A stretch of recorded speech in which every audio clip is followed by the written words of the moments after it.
All right, welcome everyone. Perez from Branding for the People, and I want to welcome you to my next interview.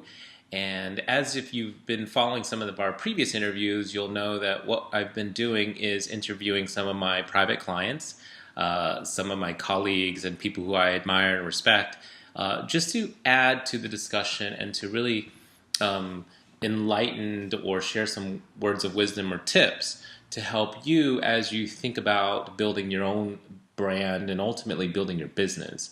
So today I have with me actually we were just discussing this, but in my first year in business, I worked with Julie Fleming, and I'll introduce her, and then she's on with us now. My first year in business, so it's been a few years now since we first started engagement. So it's actually kind of exciting to regroup, several years later, to see what's evolved and what's taken shape, and sort of how what's next for Julie as well. So let me tell you a little about Julie. So Julie Fleming is the principal of an Atlanta-based company called Lexinova Consulting, and we're going to talk a little bit about the company name in a little bit later.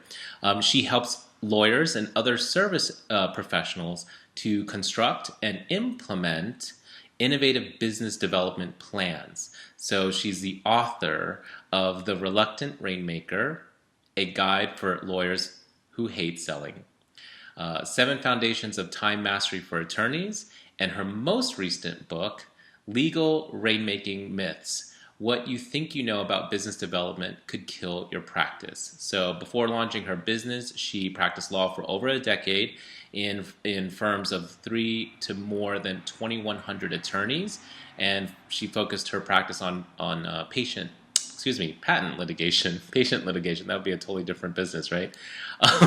A frequent speaker for law firms, bar associations, and law schools, Julie has appeared in numerous publications, including the Glass Hammer, Trial Magazine, and ABA Now. So that being said, you're in for a great treat. So Julie, welcome. Thank you, Ree. I'm excited to be with you today. Hi, everybody. Great. I'm excited to be with you as well. Thank you for making time out of your busy schedule and whatnot to spend some time with us, and awesome to regroup several years later after our engagement together. Yes, a lot has changed. A lot has changed, and I can't wait to find out. So those who are listening in, it's like this is totally unprompted. We're kind of learning together sort of what's evolved with Julie, like the kind of where are they now kind of series, if you will. But why don't I do this? So Julie, why don't you, I know I gave the professional introduction for you, but maybe you can just give an overview of sort of from your words, how you got to where you got to now in your career. Sure. So I have never met a lawyer who said, hey, I can't wait to get up in the morning and run out there and start marketing myself and selling my services, and this is just going to be great. Yeah. When I was in practice, I hated business development. I shifted, although I love practice overall, I ended up shifting into consulting for a whole bunch of reasons. And when we hit the recession in 2008, 2009, got crystal clear that business development is the only thing that is going to make an attorney's practice successful. Yeah. Shockingly, right? Just like any other business owner. Yeah. And so I help lawyers figure out how to do that and still look themselves in the mirror and not feel like they're ambulance chasers or doing something that's just kind of icky. That's awesome. Well, that's great. And, what's interesting about what you do, there's a huge need for it because they don't really teach business development or sales or maybe even business management in law school, right? Exactly. They teach you how to think like a lawyer. Anybody who saw, I guess it was Paper Chase, that's the big line. And they do teach you how to think like a lawyer, but in terms of how to run a business, believe it or not, Ray, I don't know if we ever had this conversation, until probably maybe 20 years ago, the law was considered a profession and not a business. And now if you say as law, a profession, or a business, you can actually find people who will get into a heated argument over that. Wow. Yeah. Wow. Didn't know that. For the different field. Yeah. Well, for the attorneys listening in, I'm sure you'll definitely be on the edge of your seat kind of learning about sort of what Julie does, and this is absolutely relevant. And if you're not an attorney or practice law, how you could be listening to it as well is, there are some professions that they don't teach, or there's some, professionals, I'll say that. I could even say in branding, or designers, or I know we had discussion, even interior designers, or people who are more in creative fields, you'll probably develop your trade and your craft, and you're good at it, you're great at it, but you didn't necessarily go to school or develop the business acumen to run a business. So if you're an entrepreneur in small business that has that kind of profession and you don't have knowledge of business development, this is absolutely a critical conversation for you to listen in on, in terms of building your brand, but also developing your business for sure. Okay. Well, that being said, so thanks for the introduction. So, Julia, there's a few things I want to ask you in this conversation with the intent of anyone who's listening in on this interview that they get some value and they start to think as they're going through the branding process, what are some of the things to help them decide where and how and all that good stuff. So before we met and before you knew anything about branding for the people and how I talk about branding, what was your understanding of branding prior to that? So I'm going to make you cringe again, Bree. My thought about branding is that it's a logo. And it's the logo that you put out probably on ads or on a bulletin board or something. I really never saw it as something that was relevant to me. To a law firm, absolutely. When I was with the 2,100 person firm, yeah. But for just me, no, I didn't get it. Well, you're not alone, because most entrepreneurs think that it is just a logo, and then it's not as relevant. Okay, so obviously I converted you. Yes, educated and converted. Yes, educated and converted you to an advocate of branding. So walk us through sort of what was that branding process. Well, actually, maybe I should ask this first. What was your company called prior to what you have now, which is Lexinova Consulting? Yeah, before I was Lexinova Consulting, I was Life at the Bar, which it's a fun name. It's memorable. I cannot tell you how many people were disappointed when they found out that I deal with lawyers, not cocktails. But yeah, for lawyers especially, to have a fun name is not necessarily a great thing for business. Right. Okay, and so that was probably one of the reasons, because the question I'm going to ask you is, why did you decide to go through the branding process? And usually there's a business reason for why branding, right? And my guess, of course, I know that was one of them, but the name didn't quite appeal to your target audiences, right?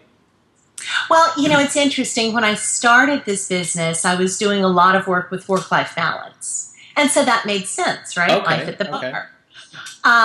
With the recession in 2008 and going into all of the layoffs that lawyers had in 2009, I shifted from doing some business development work to focusing pretty much exclusively on that. Okay. And Life at the Bar, it just didn't fit. I kind of felt like, I had this suit that I used to love, and all of a sudden it didn't quite fit right through the shoulders anymore. It was a little tight, and it just didn't feel like it was me anymore. But the other thing that happened is I do a lot of work with people who are in very large law firms. And I had one client in particular who wanted to get me into his firm and made introduction after introduction. And for some reason, it never went anywhere. And I asked him, can you give me any pointers? And he said, well, I've got to be honest with you. I know you and I know what you can do, but people who don't, it just doesn't feel like it's quite serious enough for us. They don't get who you are. And that was a huge motivator. Yeah, people don't get who you are, then from a business perspective, I got to believe that hurts leads, that hurts business development. Yeah, well, and it's painful when somebody desperately wants to get you in the door to multiple tens of thousands of dollar contracts, each Yeah. one, Yeah. and that door just won't open. Okay, good. Well, that's certainly a big why to the reason to go through the branding process. Any other, reasons, or was that the primary focus for? That really was it. Okay. Yeah, I would love to say that I saw this vision and I was being pulled toward the vision, but the truth is I saw what I didn't want. Okay, fair. Well, that's good. All right. So now we've, we had a discussion about branding and you had a reason for going through the branding process. Walk us through what that experience is like. I usually tell people that most people don't really care about the process that you take them through. They really care about the benefit or the outcome of what Mm-hmm. your product or service provides. But what I found interesting and why I'm also doing these interviews is because branding itself is quite misunderstood. It's conceptual and it's elusive, and so and it's intangible, right? So in my case, I've been finding that people really want to understand what that process looks like, which is why I'm going to sort of ask you. So if you were Mm-hmm. to paint a picture for people what that process looks like, how would you describe it? So I guess the first entry point, once we knew that we were going to be working together, is you sent me all of this homework and had me describe like my ideal client. I don't remember exactly now what It was a else. lot, though, right? A It lot of was a questions. lot, and it really made me think in a different way because, of course, I knew who my ideal client was, but I could not describe that person to the level of detail that you were asking. Okay. So it was an eye opener there for sure. Okay. And I realized by that point, of course, that branding is more than a logo, but I started to realize branding is actually this all encompassing thing, and that I wasn't just taking a narrow little slice of my business and making it pretty. So that was an awakening. Cool. But the most fascinating part of it to me was sitting down with you. We had the VIP day. Right.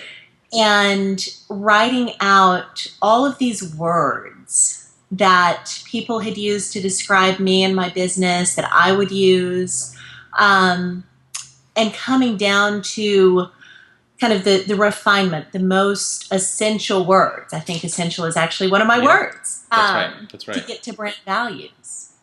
And it was a fascinating process because it let me see this is really what I should be or could be emphasizing in my business. Sure. And one of the things that has been so interesting to me, approachable, is another of my brand values. And it's really interesting, Reed, the number of times that somebody will say to me, "Oh, Julie, you're so approachable. I love that." And I'm like, yes! So it helped me get really, really clear on who I am. Okay. And because I got so clear on who I am, it helped me to express that better, which let me reach out to the right kinds of clients and let them recognize me. Yeah. That's great. That's really great. So for those of you listening in, so this VIP day, if you will, this is sort of like the strategy day where we kind of go through this process that Julie was talking about, looking at words and really getting to the core essence of who she is as a person, but also as as a business owner. What's interesting is that how I know we spoke about this at the very beginning of working together. How I define brand, it's a desired perception. So branding is a process of creating that desired perception, but your brand, you don't own it. It resides in people's minds, and all that you can do is to create and shape and influence the desired perception that you want. And so if you just look at that last comment that you made, is if you want to be perceived as approachable, and you are approachable, by the way, and we just wanted to highlight that. But if you want to be seen as approachable, where the magic happens is that the perception in people's minds, when they play that back to you and say, you're this and that, that's awesome, because then you know that everything that you're doing and saying is deriving that perception that you want in the marketplace. So that's awesome to hear. Yeah, it's very exciting to hear. Yeah. All right. Now, we were also, so obviously we're talking about our strategy today, and then we were also engaged to work with you on the creative process because, oh, actually, before creative, we had, with the next problem to solve was the name of the company, right? So maybe walk people through the process of the naming process and how we arrived at Lexinova Consulting. Yeah, so that was another really interesting process to me because I wanted something. It would be really easy to go with some version of my name, Sure. and I didn't want that because who knows what the future may bring. At some point, I may want to walk away from this business and sell it, Sure. or something. I did not want it to be my name, and we went through. I actually tripped across this file a few days ago, this long list of names, and just looking at each name and thinking about what are the implications of this, what ideas does it bring up when we see this name, and kind of road testing some of them. And I think this is right, Ree, correct me if I'm misremembering, but I think that I came up with the idea Lexinova, that it just came to me one day. And we had a long conversation about it because it is a manufactured word. It's descriptive in some ways. Of course, Innova sounds like innovation. But we had a lot of conversation about, will people know what this is? Will they know how to spell it? Will they know how to find me? And going through that process was great because I really liked the name, but that helped me think through and make a solid decision that was based on having looked at everything and thought about things in a whole different way, and not rushing into something like Life at the Bar just because it sounded good. Right. Yeah. And that's also, you made a very clear decision to not go with the me.com. A lot of entrepreneurs think, oh, let's go to market as my name. That's a question I get a lot, right? Should I brand myself as my name or as a company, company name, if you will? And there's pros and cons for both. Obviously, you were kind of looking ahead from a business perspective of where might you take the business. But there's so much great things, and it's interesting because I had another interview that kind of pointed similar to this process. But it's tough to name a name sometimes. And yes, you did ultimately come up with a name, and I think part of our process was to kind of look at naming structures or approaches to naming, descriptive versus abstract, and what are the criteria. So any naming process that you go through, you should develop a criteria for evaluating the names so that it can help you make decisions rather than spinning your wheels, looking at words or looking at combination of words, because there's so much that you can choose from, and there's not sometimes because the URL may not be available or it's not trademarkable or a whole set of other problems to solve. But anyway, kind of this process you went through was kind of brainstorming and looking at this criteria, and then ultimately you came up with the name for sure. Mm-hmm. Okay. Yeah. So then we had this name. So obviously you had to go through the creative process in creating a visual identity because not only did you need to move away from Life at the Bar, you had a new name, but then also where you were taking the business is different. So walk us through the creative process and what that was like for you and what maybe you might have learned in the creative process.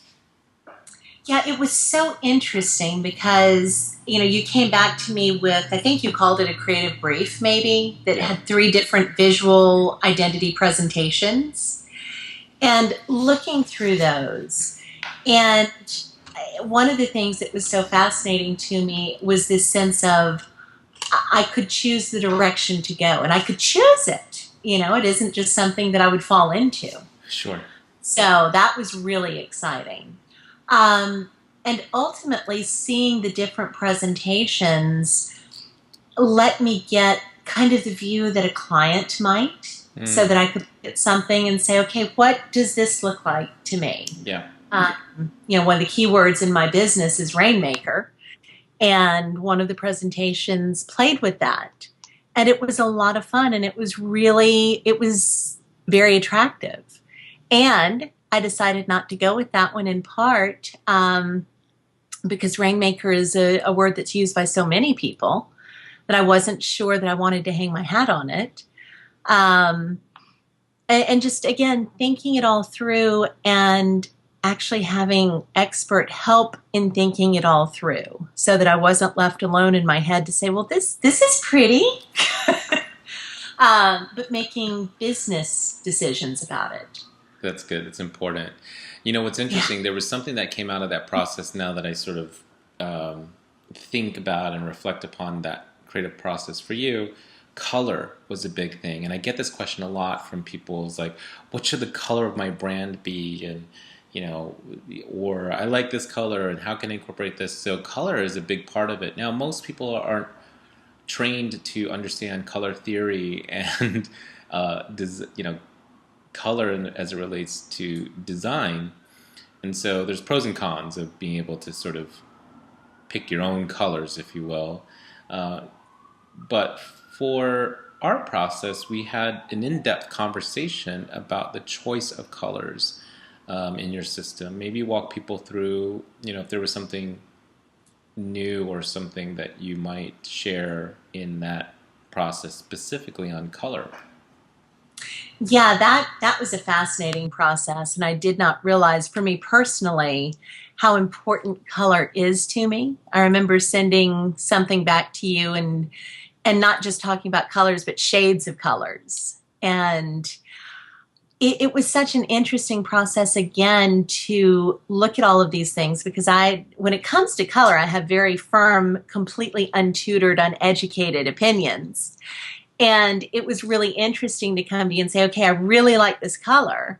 And to get your feedback on what people much smarter than me know about how that color is perceived and what it conveys and all of those things. So again, I guess this is the theme that's emerging, Ray, is I have opinions and things that I like and don't like, but being able to ground that in something more than just my opinion. And to make business decisions rather than just, oh, that's a pretty color. Well, that's important. If you're listening on this interview, if there's anything that you get from this interview, that's definitely one thing you should write down because there's so much that goes into color. And when you're working with a branding agency or a designer or anyone who's going to help you with your brand, you want to, you know, certainly collaborate with this person, but you want to allow designers to be able to help you evaluate and explore colors, and then together you make some business decisions on what are the colors that are going to best create the perception that we want in the marketplace, what are the colors that are going to best represent the attributes, right? Approachable, like you just mentioned, was one of the attributes, and there's a lot of theory that went into the color choice to ensure that we had a warm and approachable sort of tonality to your brand. And the thing is that you don't necessarily just go with your opinion sometimes. You definitely want to get some expert perspective on it. So anyway, I'm just kind of highlighting that because I think too often entrepreneurs and small businesses might shortchange themselves in terms of the possibility of you bringing in color into their visual identity. And did you know that up to anywhere between 60 to 90% of the reason why we buy certain products is based on color? Wow, that's amazing. Yeah. So if you're not thinking about color as part of what's going to help influence purchasing decisions, then you might be missing out on a huge opportunity to expand your business just from that one piece of it called color. Mm-hmm. Well, and if I could say one other thing about that, Ray, Yeah. the other thing that's interesting, because I happened across an infographic recently that said, you know, red means this and it's connected with that. And I'd seen some things like that before. So if you had asked me before we went into all of this, do I know anything about quote unquote color theory, I probably would have said yes, because I'd read stuff like that. And what I discovered is there's so much more to it. Mm-hmm. I'm sure that probably some of that is somewhat accurate, but adding the additional complexion to it and adding context made a huge difference. So it's it's funny. I think it's easy, even with everything that we've said, to kind of skip over it and say, okay, check, I got color. It opened up a whole different perception for me. Yeah. And as you know, I ended up telling you, hey, Ray, guess what? I repainted all the I inside of my remember house. Yes. Well, it's good. I'm glad you highlighted that piece of it because color is so important for sure. And there's a lot of stuff. To be honest, there's a lot of stuff online. I mean, just because it's online doesn't mean it's fact, right? And so there's a lot of stuff online about color theory and color meaning, and there's different perspectives of color. And so it doesn't necessarily mean just because it's online that it's accurate. So you have to distill, what's a credible source of information to describe or to go through color meaning and color theory. So anyway, so that being said, so we were in the creative process, and then sort of anything else happened. I know in our engagement, but walk us through like the next phase in terms of the creative process for you, and what was that like? Yeah, looking at the logos, of course, my logo is the stylized word like Sonova, or words, I guess. But looking at that, even with the logo, seeing the meaning in it and looking at a whole bunch of different possibilities and bringing together really everything that we've been talking about. So the brand values and the color and the word, I mean, just bringing all of it together. And then looking at the whole and seeing the visual identity all come together in one piece and seeing how it plays out. It was just such an interesting process of putting together a lot of things and a lot of meaning and seeing how much can be packed into, a overall relatively small visual presentation, but how much there is to it. And getting to the point, I may be going down the road too far, but even when I did the website, coming back to you and saying, okay, Rhea, I don't get it. The colors are here, and we used the right typeface. The font was huge and continues to be. We did all of these different things, but something isn't right. Help. Right. I think I remember you're being very kind and are having a call at like 11 o'clock at night or something like that, yeah. Yeah. And again, seeing that, knowing what I know, which is not a huge amount, but it felt like I should know enough to be able to put this together, and realizing, no, there's way more out there that I don't even know I don't know. And being able to come to you and get you to show me how to do it was just invaluable. Great. It's right. So what I'll sort of highlight to take away for people to take away with is, you can go through the branding process, but it is sort of it unfolds, right? And there's some new things to solve when you create the visual identity, like we did for you. But then how does that get applied on a website or a banner or an email or the different touch points of your brand?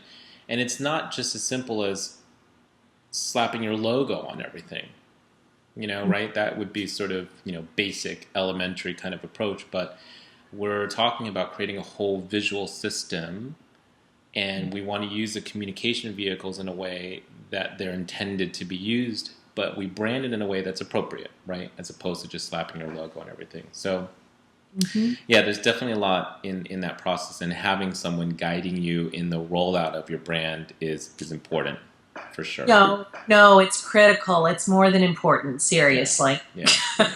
Yeah, it really is. Well, I'm glad you said it. And mean it. And mean it.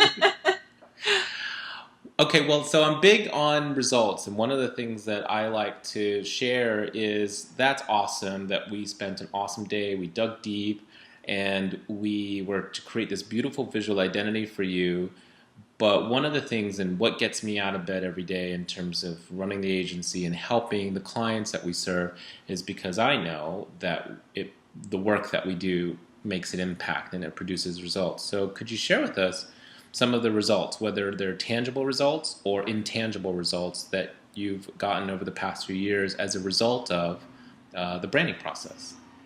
Yeah, I will give you actually a really lovely bookend to the initial question, because this client continued to try to get me into his firm. And since the rebranding, I have spoken for that firm 3 times, and I am their coach for a year-long program for some of their high performers. That's awesome. So, yeah, dollars and cents, huge ROI, huge. I have had a lot of other people who, it's almost in passing, but they'll say things to me like, I feel like you're really established and really professional. And it's interesting. I don't know that anybody would ever put into words, but what I understand them to mean is, in large part, I look real. Everything goes together. It's clear that I didn't just pick out some colors and a typeface and slap something up. And that's been huge. The caliber of my clients has risen dramatically. I mean, I am fortunate. I've always had fantastic clients. But I'm now working on bigger projects. Okay. With people who they're just more advanced in their practices. And my read on it is that they look at where I am and they see me as being someone who's a little further down the road than they are, and therefore a suitable mentor for them. Sure. So that's been huge. And even on a completely different level, it has been a really terrific process for me because, of course, personal branding is a huge concept, really important. And I now understand it thanks to your tutoring. And so it's something that I'm able to talk about with my own clients. I had a conversation recently about what is your brand as a practitioner.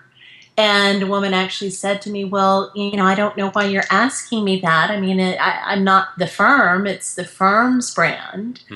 And to be able to have that conversation from a more educated place and say, no, you need your own brand. You are going to have a brand, and you get to either shape those perceptions or just throw things out there and let it be what it will be. And choice 2 is not a good one.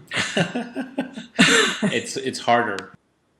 Yeah, absolutely. I mean, it's harder, or it's just, it's not as fun, right? It's just trying to go down that path. So I love all of what you just shared because, well, first of all, I talk about brand being a perception, right? So you looked established and you looked professional and you looked real. And ironically, you are all those things, right? Mm-hmm. Even before the branding. Mm-hmm. We just needed to get that expressed so that your marketing and everything that you put out in the world is consistent with who you are. And it's sort of, heartbreaking in some ways to kind of see people who, they have a great service, they're professionals, they're excellent at what they do, and let's just say their website or their branding, their overall branding is horrific. And I mean, I'm being a bit extreme, but in some cases it is kind of like that. It's like, it's a huge gap. And why that's a problem is because I know that has a negative impact on people's willingness to buy from you, speak with you, partner with you, right? And so branding helps to help make it easier for people to buy from you. You mentioned the caliber of clients has risen, right? You've always been able to attract great clients, but the caliber has increased. Projects are bigger, they're more advanced in sort of where they're at, and that the length in which people work with you is a bit longer. And I think that has a lot to do with just the whole package of who you are, mm-hmm. how you show up, how your business shows up, and then just how you're positioned. You're established and real. So. Yeah, well, and one other thing that I would throw in, we haven't talked about the book cover. That's right. That flashed into my brain when you said horrific. I don't think I referred to the book cover as horrific. I said maybe we You should did change not. it. You did not, but I went there. So, my first book, which it did terrifically well on Amazon, it became an Yeah. Amazon bestseller. And I thought I'd been so slick with it because Life at the Bar, I had some colors and I integrated those colors into the cover, which was block of color at the top, block of color at the bottom, and title kind of smushed across it. You can shudder, it's okay. And you came to me, Rhea, and said, please, please, please, please, please, can I redesign your book cover, please? I think I did And beg you. I Yeah. wish I had it on my desk. It's so pretty. But I just had a workshop, and my books were on a table in front of the room for the whole day. And I actually, that last look right before I left the room to let everybody come in, Yeah. I looked and I saw the 3 books up there. And it was just such a nice feeling because I had this sense of this looks really, if somebody walks in and this vision is the image that they're going to have of my business, because remember, most people in this room did not know me. They found me Right. because I did direct mail Right. and they went to my sales page. So that, of course, influenced their perception. But if walking into the room, this was the first thing that they would see. My slides that had the colors and the typeface and just everything all put together. And then the 3 books. Mm. I was really pleased that that's what they would see.